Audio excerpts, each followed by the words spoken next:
તમે બીજેપી સાથે હોય, કોંગ્રેસ સાથે હોય કે પછી આમ આદમી પાર્ટી સાથે હોય, એનાથી કોઈ પણ પ્રકારનો ફરક નથી પડતો.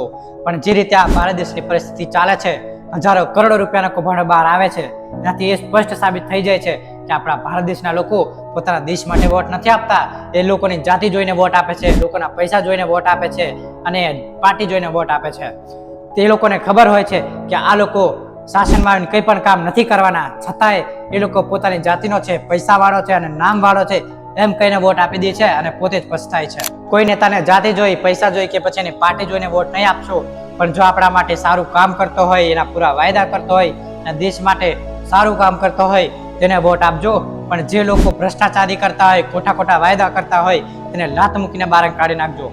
ભાઈ, આ વોટમાં એટલો પાવર છે ને કે એક ચાય વેચતા માણસને પ્રધાનમંત્રીની ગદ્દી પર બેસાડી દે છે, તો તમે આ 500,000 રૂપિયા વોટ કેવી રીતે તમે વેચી દો છો? થોડી તો શરમ કરજો.